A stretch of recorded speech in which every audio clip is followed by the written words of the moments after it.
Eu convido você, irmão, irmã, vamos abrir nossas Bíblias. Primeiro livro dos Reis, capítulo 19, nós vamos ler até ao versículo 18. Primeiro livro dos Reis, capítulo 19. A saber, este capítulo é considerado o texto áureo para aqueles que querem saber onde na Bíblia existe algo mais profundo sobre estresse, esgotamento e depressão. E alguns estudaram muito a fundo a chamada depressão do profeta Elias. E eu quero falar com você hoje sobre isso, como Deus renova as forças do cansado. Vamos ler, capítulo 19. Acabe fez saber a Jezabel tudo quanto Elias havia feito e como matara os profetas à espada. Então Jezabel mandou um mensageiro a Elias a dizer-lhe: façam-me os deuses como lhes aprouver, se amanhã a estas horas não fizer eu a tua vida como fizeste a cada um deles.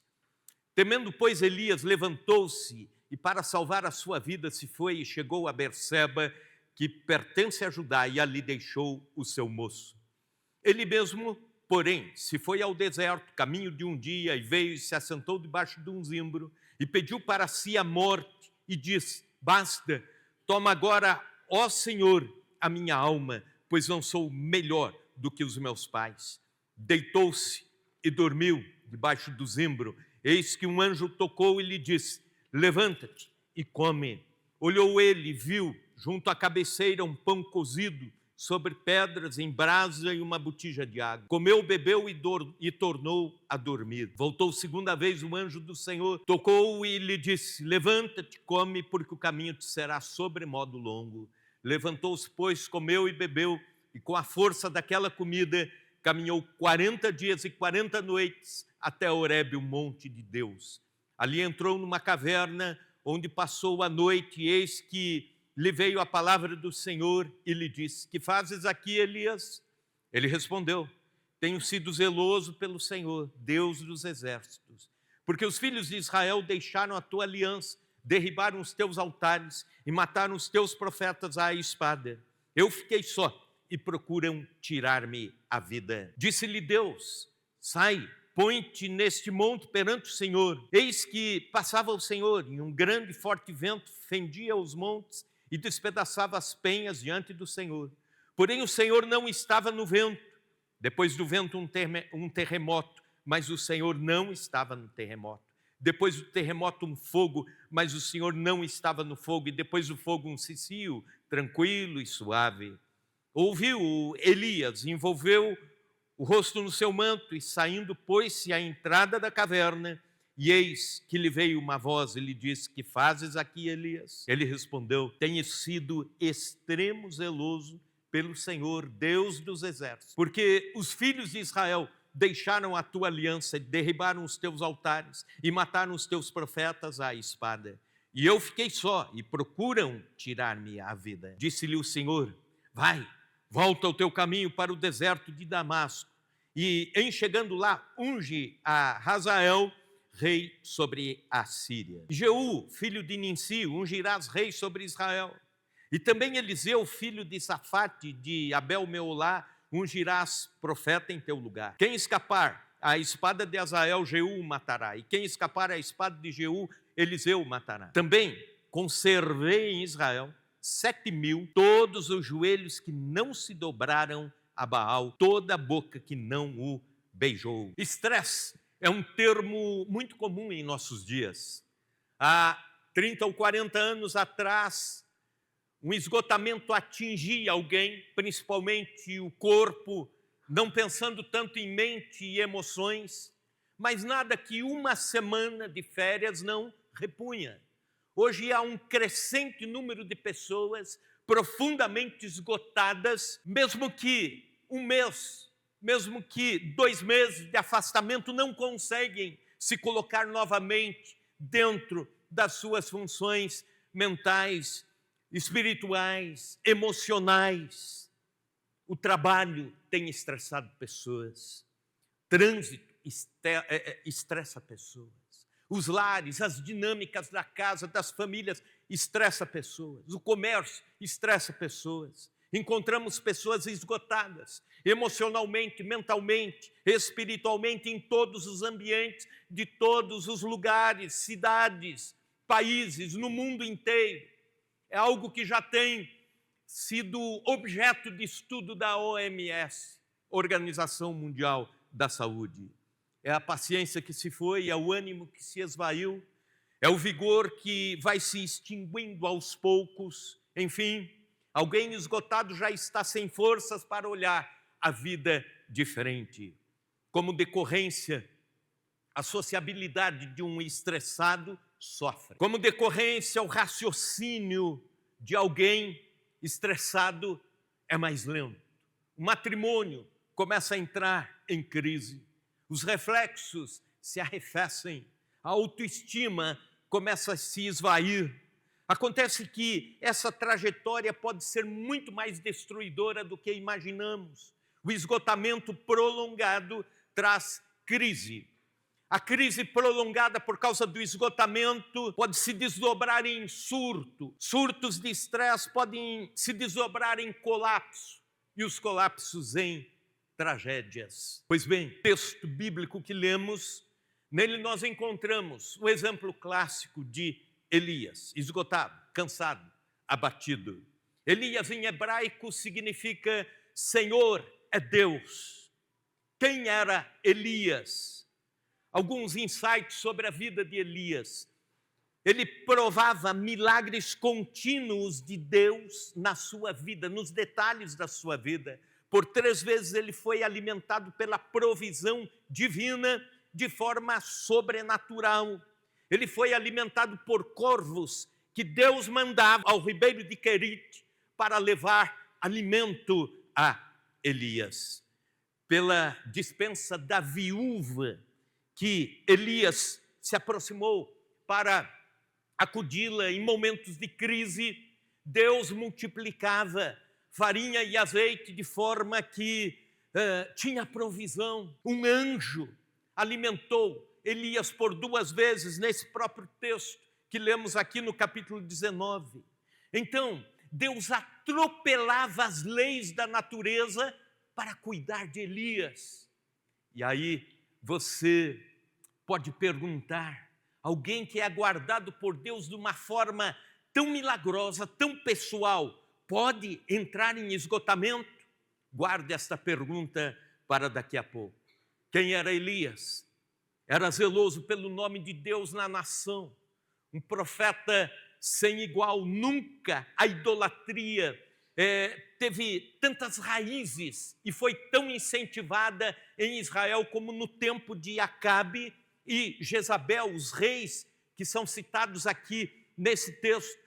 E também nunca um profeta foi tão radicalmente usado por Deus como Elias na luta contra os deuses estranhos e os seus profetas. Num único dia, Elias desafiou no Monte Carmelo os profetas de Baal, o sacrifício, o altar com o sacrifício sobre ele, a água no altar, a nação reunida no Carmelo. Os profetas foram desafiados e foram mortos a seguir a mando de Elias. Elias estava eliminando o culto ao Deus Baal e erguendo novamente o nome de Deus sobre a nação.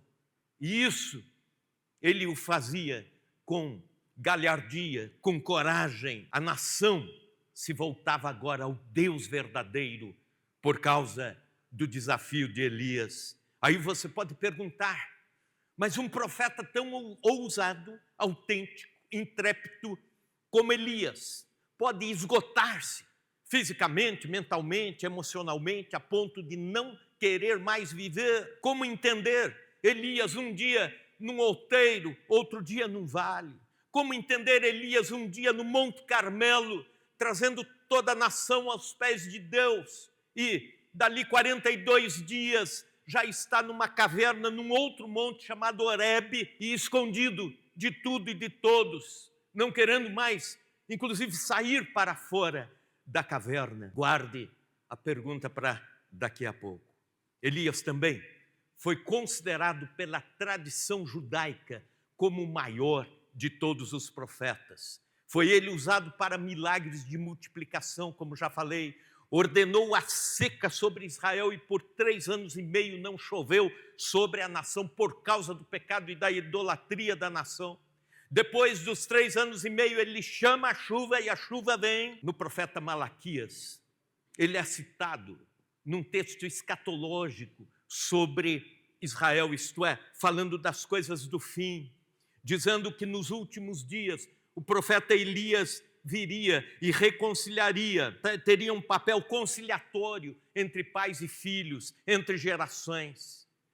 Há uma tradição judaica, ela não está na Bíblia, mas eles dizem, creem dessa forma, que a cada Páscoa o profeta Elias visita as casas. Pois bem, volto a dizer, não é algo que esteja na Bíblia, mas quando ele está terminando o seu ministério, e isso está na Bíblia Sagrada, alguns capítulos além do que lemos, Deus o toma numa carruagem de fogo, e Elias é arrebatado ao céu. Ele não prova a morte, como nós todos um dia provaremos, não. O Elias vai para o céu arrebatado em carruagem de fogo, e só o profeta Eliseu o vê neste momento. Aí você pode perguntar, alguém tão intimamente ligado com o céu pode passar por uma crise tão aguda de cansaço? A resposta para essas 3 perguntas é sim. Elias era um ser humano, e no livro de Tiago, na epístola de Tiago, o autor Tiago, provavelmente o irmão do Senhor Jesus que escreve a epístola, diz que Elias era homem, ser humano, sujeito às mesmas paixões que nós, seres humanos, se esgotam. Seres humanos se cansam, se prostram em alguns embates da existência.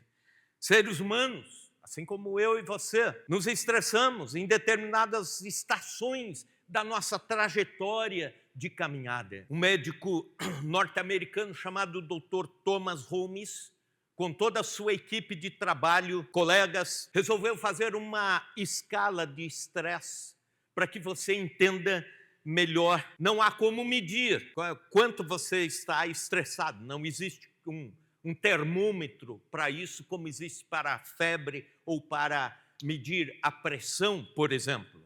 Mas eles formaram uma escala mais ou menos assim, colocando áreas, eventos da vida que mais causam impacto emocional. E isso, então, dando uma pontuação maior, indo de 100 para baixo. Por exemplo, a morte de um cônjuge é 100, nessa escala, 100 unidades. Um divórcio, 73 unidades. A gravidez corresponde a 40 unidades. A reforma de uma casa, 25. Até o Natal, que seria um tempo de tranquilidade e paz, também pesa nessa escala, 12 unidades. E eles chegam à conclusão de que um ser humano só pode aguentar até 300 unidades nessa escala durante um ano. Se passar disso nessa pontuação, a pessoa está precisando de ajuda para suportar o estresse da vida. Acompanhem comigo no texto bíblico alguns sinais de esgotamento.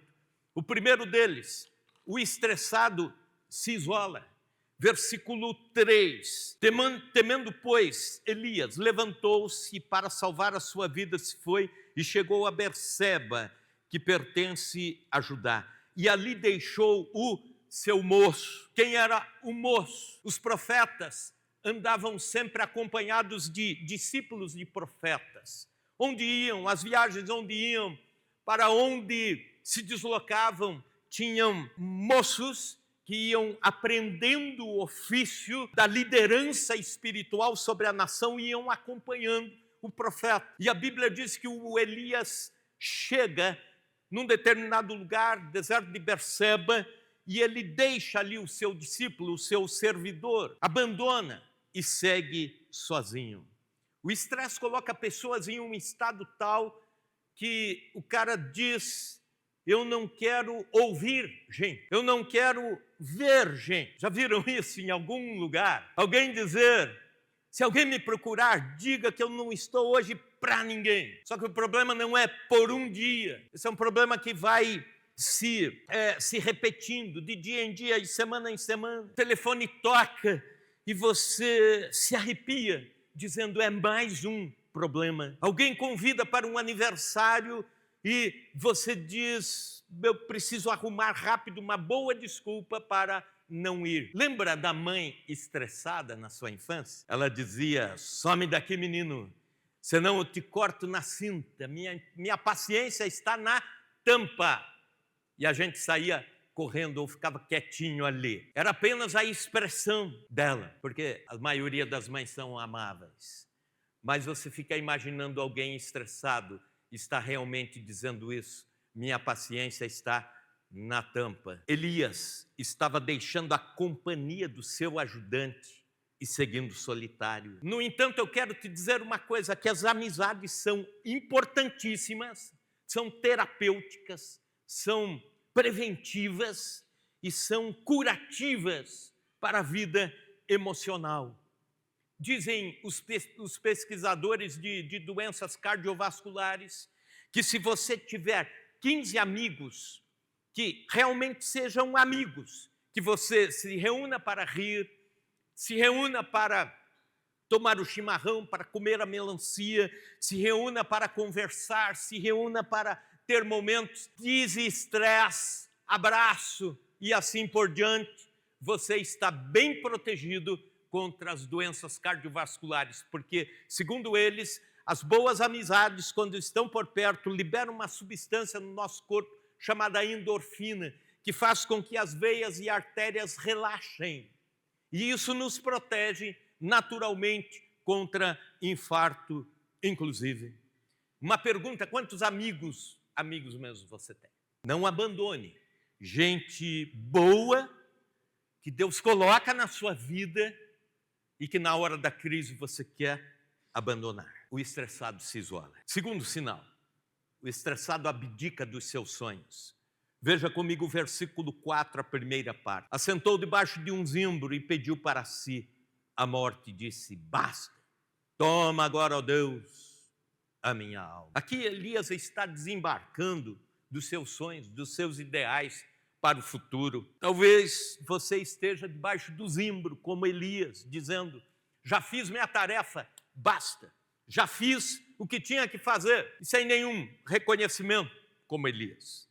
Mas eu quero te dizer uma coisa, nunca pare de sonhar. Os sonhos alimentam a vida. Os sonhos para o amanhã fazem você viver bem o presente. E é interessante que vive bem o presente, vive de bem com a vida, o agora, aqueles que têm ideais para o ano de 2026, o ano de 2027, têm ideais para a vida. Algum tempo atrás, alguém dizia assim, olha, sabe por quê eu não me entreguei nos piores momentos de doença, enfermidade praticamente terminal e fui reagindo? Por quê? Porque tinha a esperança viva de ver meus netos crescerem. Isso enchia a minha alma e fazia o meu próprio corpo reagir. Mas o estressado abdica do seu futuro. Mas também outro sinal, o estressado deprecia a si mesmo. Veja comigo, versículo 4, a última parte. Basta, toma agora, ó Deus, a minha alma, pois não sou melhor do que meus pais. Ele está se comparando e está dizendo, eu sou pior. Eu sou pior do que a geração anterior. Sou pior do que quem veio antes. Naquela época se dizia o seguinte, que uma próxima geração teria que ser treinada e preparada para ser melhor do que esta. A ideia, a próxima geração, nossos filhos e netos precisam ser melhores do que nós. No entanto, Elias diz, Deus, está acontecendo ao contrário do que a nossa tradição familiar aponta. O estressado se torna um censurador das suas próprias ações. A autoestima já está baixa e ele começa a se comparar ao outro. Alimenta sentimento de inferioridade. Alguém esgotado sente-se inútil, sem senso de pertencimento. Também, outro sinal, o estressado se decepciona com facilidade. Veja comigo o versículo 10. Ele respondeu, duelando com Deus, naturalmente: tenho sido zeloso pelo Senhor, Deus dos exércitos, porque os filhos de Israel deixaram a tua aliança, derribaram os teus altares e mataram os teus profetas à espada. Eu fiquei só e procuram tirar-me a vida. Ele está reclamando com Deus. Eu fui zeloso e o Senhor não me defendeu da rainha Jezabel. Ela quer tirar minha vida. Eu fui zeloso pelo teu nome lá no Monte Carmelo. Levei a nação ao Senhor e levei a pior. Alguém estafado pode acumular decepções, algumas delas fantasiosas, irreais. Parece ficar sem a salvaguarda da proteção contra o pessimismo, contra a decepção, contra a frustração. Muitos se cansam e, a seguir, começam a se decepcionar com o cônjuge, com os filhos, com a religião, com parentes, com amigos, até com Deus. Como Elias, duvidam da bondade dos outros e duvidam da bondade de Deus. Não conseguem sequer ver o amor de Deus sobre a sua vida. Acabam duvidando da justiça de Deus. Eu sou leal a Deus, olha o que eu recebo. É isso que Elias está dizendo. Eu fui fiel à minha missão e o Senhor está sendo infiel com a recompensa e com cuidar de mim no pós a minha missão do Carmelo. Quinto, o estressado se torna pessimista. Versículo 10 ainda. E eu fiquei só e procuram tirar-me a vida. Se você vê o versículo 18, Deus corrige o Elias, dizendo: Elias, você não está só. Eu levantei 7.000 lá em Israel que pensam como você, estão com você, estão na mesma luta contra a idolatria, estão na mesma luta para honrar o nome do Deus verdadeiro sobre a nação. E você diz: estou só. Então são 7.001, e no entanto ele diz: eu estou sozinho, porque ele não os via. E eu te explico por quê. O pessimismo de alguém esgotado coloca lentes seletivas nos olhos, está como que vendo a vida apenas pelo lado núbio, lado ruim. O pessimista avalia a vida a partir das suas emoções doentias. O raciocínio do pessimista não é racional, é emocional apenas. Uma escritora brasileira diz: a pressa é inimiga da perfeição, mas o estresse é inimigo da razão. Dizem que o pessimista reclama porque existem espinhos nas rosas, enquanto que o otimista é grato porque existem rosas nos espinhos. Esse era o quadro de Elias. Pergunto, talvez seja o seu quadro, não? É o quadro de muitos. Como sair do esgotamento? Agora, algumas orientações bíblicas aqui. Se falamos sobre a seriedade do problema, observe o que vem a seguir. Reanime-se no Senhor. Reanime-se no Senhor. Mas como isso? Em primeiro lugar, reanime-se sendo sensível ao toque de Deus. Versículos 5 indo até o 8. Deitou-se e dormiu debaixo do zimbro, e eis um anjo o tocou e lhe disse: levanta e come. E aí ele levantou, comeu, bebeu e tornou a dormir. Versículo 7, voltou a segunda vez o anjo do Senhor e tocou-o. Ele disse: levanta-te, come, porque o caminho te será sobremodo longo. O anjo do Senhor toca Elias. Observe que por duas vezes isso acontece. Por vezes nós precisamos da presença manifesta de Deus, através de alguns insights que Deus dá para a gente. Temos a presença de Deus e sabemos disso. As promessas de Deus nos falam sobre Ele presente até o último dia da nossa existência, Ele presente na igreja, Deus presente no cotidiano de qualquer dos seus servos ou servas. Temos a palavra de Deus que nos garante isso, temos a palavra de Deus que nos conforta e nos consola, mas há momentos em que nós precisamos mais do que isso. Precisamos de algo um pouco mais próximo, mais real, palpável. O toque de Deus renova as forças. É impressionante a linguagem do toque ao longo da Bíblia. O toque de Deus nos fala da sensibilidade de Deus em se comunicar conosco. Do primeiro ao quinto dia da criação, Deus formou todas as coisas com a palavra, a ordem emitida de Deus sobre a natureza. A ordem de Deus era: haja luz e houve luz. Haja luminares, houve luminares. Deus ia dizendo haja e havia.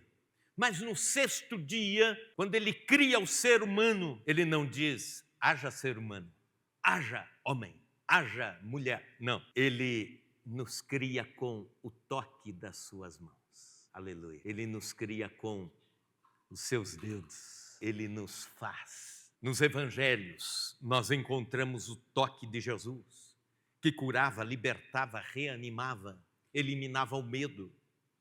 Jesus curou um leproso com o toque das suas mãos. Jesus curou a sogra de Pedro com o toque das suas mãos. Jesus curou um surdo, profundamente surdo, com o toque sobre os seus ouvidos. Jesus ressuscitou o filho da viúva de Naim, tocando sobre o corpo inerte e trazendo-lhe a vida. A mulher com hemorragia tocou na orla do vestido de Jesus e Jesus disse: alguém me tocou, porque de mim saiu virtude. Portanto, a linguagem do toque. Os discípulos amedrontados, e Jesus toca sobre eles, lhes enchendo de coragem e bom ânimo. Li sobre um soldado que estava na Segunda Guerra Mundial, um soldado norte-americano, e bem próximo dele caiu uma granada. Esse soldado imediatamente foi acudido, socorrido, mas ele ficou cego, surdo e mudo. Portanto, perdeu os sentidos principais. Mas, durante o tempo de hospital, ele começou a sentir um toque nas suas mãos. Era a enfermeira que cuidava dele. E ambos desenvolveram a linguagem do toque, de forma que, de algum jeito, começaram um a entender o outro, começaram a se entender pelo toque nas mãos. E depois, a linguagem do toque se tornou afetiva, de forma que eles vieram a casar e constituir família. Descobriram que podiam se comunicar com a linguagem do toque. Segundo lugar, reanime-se derramando suas frustrações perante o Senhor. Versículos 9 e 10. Ali entrou numa caverna onde passou a noite, e eis que lhe veio a palavra do Senhor, e lhe disse: que fazes aqui, Elias? Ele respondeu a mesma reclamação. Tenho sido zeloso pelo Senhor, Deus dos exércitos, porque os filhos de Israel deixaram a tua aliança, derribaram os teus altares, mataram os teus profetas à espada, e eu fiquei só, e procuram tirar-me a vida. Quando reclamamos diante de pessoas as nossas dores, corremos o risco de murmurar, corremos o risco de nos expor ou expor o nome de alguém. Corremos o risco de semear no campo da amargura. No entanto, quando derramamos nossas mazelas aos pés do Senhor, por mais difícil que isso seja e por mais que elas sejam dolorosas para nós, Deus nos ouve, Deus nos compreende e Deus nos restaura. Elias não estava reclamando ao léu da sorte não estava reclamando à nação sobre o seu momento, mas aos pés do Senhor. A pergunta é: para quem você tem levado os dilemas maiores da sua vida, que estão decepcionando, esgotando, estressando a você. Derrame-os perante Deus, aos pés de Deus. Terceiro lugar, reanime-se, aceitando a direção de Deus. Agora o Elias está na caverna, no Monte Horebe, escondido, porque a rainha Jezabel mandou achá-lo, encontrá-lo e matá-lo. Ele está fugindo depois de uma ação cinematográfica, a nação inteira vindo aos pés de Jesus. Agora ele se esconde de medo. Versículo 11, disse-lhe Deus: sai, põe-te nesse monte perante o Senhor. Eis que passava o Senhor, e um grande e forte vento fendia os montes e despedaçava as penhas diante do Senhor. Porém o Senhor não estava no vento. Depois do vento um terremoto, mas o Senhor não estava no terremoto. A palavra de Deus dizendo: sai e põe-te neste monte perante o Senhor. O que ele mais queria era ficar dentro da caverna. É o seu lugar de proteção. E Deus diz: Elias, sai, fora, para fora.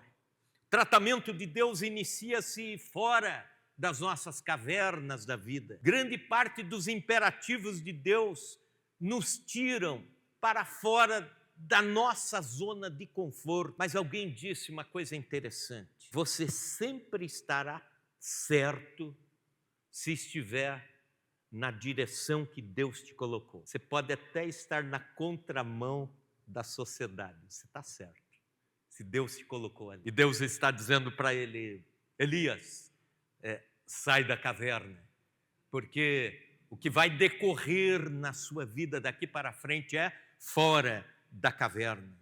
Fique onde Deus irá passar, fique onde Deus está ordenando, fique onde Deus está agindo.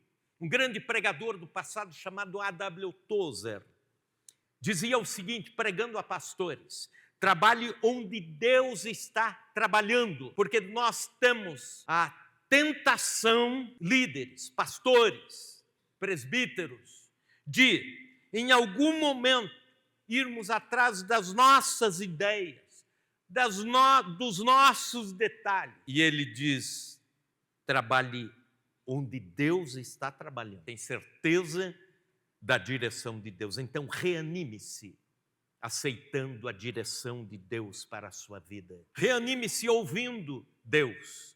Versículos 11 ainda. Ele ouve Deus. Deus não estava no vento. Deus não estava no terremoto. Versículo 12, depois do terremoto um fogo, mas o Senhor não estava no fogo. Depois do fogo, um cicio tranquilo e suave. Ouvindo Elias, envolveu o rosto no manto e saindo pôs-se à entrada da caverna.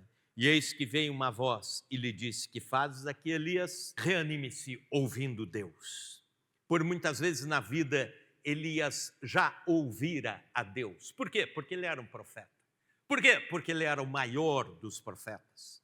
Mas agora os seus ouvidos estavam contaminados pelo estresse, pelo esgotamento. Ele ouvia a voz do seu cansaço e não a voz de Deus. Agora ele precisava reeducar os seus ouvidos para ouvir Deus. Agora ele precisava recondicionar sua audição espiritual. Nos momentos de cansaço, você corre o risco de ouvir o pessimismo, a autocrítica, o ativismo e tantas outras coisas. E Deus continua querendo falar com você, mas não consegue, porque seus ouvidos estão agravados, tapados, estão ouvindo outros ruídos. Deus fala de muitas formas. Por exemplo, Deus fala de forma estrondosa.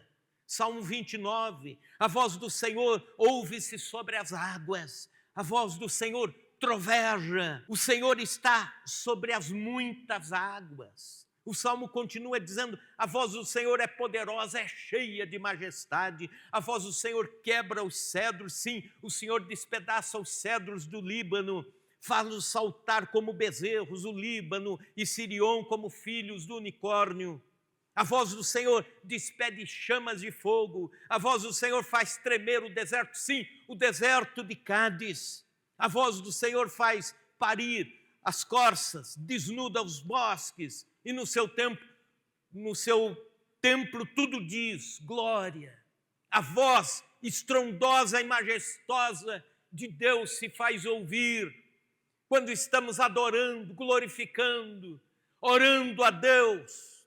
Mas quando você está esgotado, exausto, extenuado, você precisa ouvir, como Elias, o sussurro amoroso de Deus. Aí o texto diz: passa um vendaval, Deus não está no vendaval. Passa um terremoto, Deus não está no terremoto. Passa o fogo, Deus não está no fogo. Mas aí vem um cicio suave e ele sai da caverna. O cochichar cheio de afeto de Deus aos seus ouvidos. Em quinto lugar, reanime-se, sabendo, ainda há muito trabalho pela frente.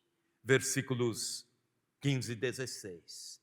Disse-lhe o Senhor: vai, volta o teu caminho para o deserto de Damasco, e em chegando lá, unge a Azael, rei sobre a Síria. Que ordem estranha Deus dá, dizendo: unge o rei do país inimigo, vizinho, que mais tarde vai oprimir a nossa nação. Mas é Deus mandando o profeta. E ele dá outra ordem, dizendo: a Jeú, filho de Ninsi, ungirás rei sobre Israel. E também a Eliseu, filho de Safate, de Abel-Meolá, ungirás profeta em teu lugar. Significa que Elias teria ainda muito trabalho pela frente, inclusive de treinar o seu Eliseu, aquele que seria o substituto de Elias mais à frente. Reanime-se, ainda há muito trabalho pela frente. Isso me faz lembrar, casal de missionários voltava da África, depois de entregarem 40 anos ou mais de trabalho pelo continente africano.